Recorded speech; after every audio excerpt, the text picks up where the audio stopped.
well as increased risk of Alzheimer's disease. So this is not an optimal cookware material at all. And once you throw out nonstick cookware, the PFAS chemicals don't just magically disappear. They remain and persist in the air we breathe, the soil where crops are grown, the water we drain, irrigate our crops with, and foods like fish and processed food. This is just one perfect example of why it's so important to be aware of these types of issues and the potential impacts that our buying decisions make on our health as well as the environment. What we buy doesn't just affect our health, but every single person who was involved in the production and manufacturing, our future generations, and of course, our environment. If you're gaining value from this video, go ahead and hit the like button to let the algorithm know that you're enjoying it. The worst type of cookware, in my expert opinion, is the nonstick air fryer, which is pretty much every air fryer out there right now. Why is this the worst?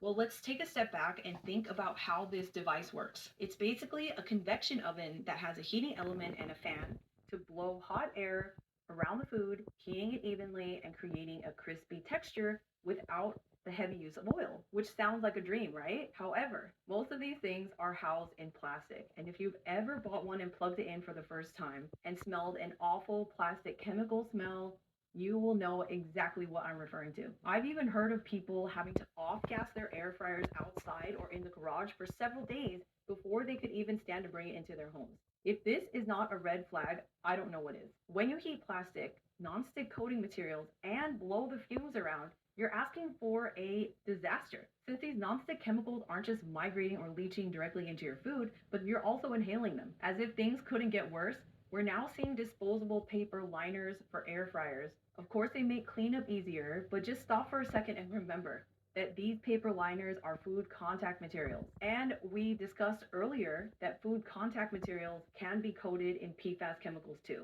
So not only is the container where you're cooking the food coated in PFAS, but the liners are also coated in PFAS. You might be thinking that the silicone liners are a better option, but these are also problematic, and the European Food Safety Authority has expressed concerns over the potential leaching of endocrine disrupting cyclic silicones from silicone cookware. So it's looking like all these convenience products are carrying a hefty price tag, which is our health. So I just want to encourage you to think of the cooking techniques that our ancestors used and go back to basics rather than quickly adopting every new invention or gadget that comes out without researching and doing your due diligence. Unfortunately, most of this stuff doesn't have any data behind it, so you're really taking a big risk with your health. So what's a better option than the conventional non-stick plastic air fryer? A glass convection oven like the Big Boss is a much better choice. Or the Our Place Wonder Oven, which is made entirely of stainless steel on the inside. Always check with the manufacturer on the materials because they can change at any point without notice.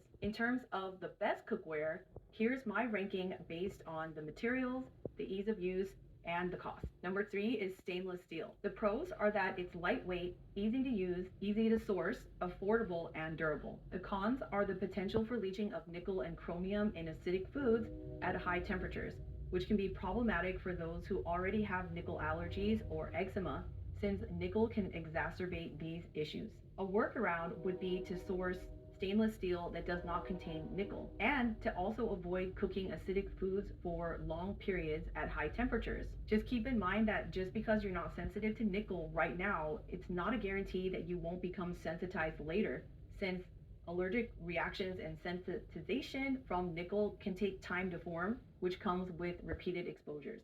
So just something to keep in mind, but not a problem for the vast majority of people. Number 2 is carbon, steel, and cast iron. The pros are that they heat evenly, they're easy to source, they're affordable, and extremely durable. The cons are higher maintenance than stainless steel initially, but once you get your non-stick coating on there, you get it seasoned well, it works like a dream. A problem is that they can also leach iron in the presence of acidic foods like lemon juice and tomato sauce, so it's not recommended to cook these types of foods in cast iron. With that said, I personally love my cast iron panini press that I recently got, as well as my Japanese omelet pan. So in number 1, my personal top pick is pure ceramic cookware. Pure ceramic, unlike coated ceramic, is only made of ceramic throughout.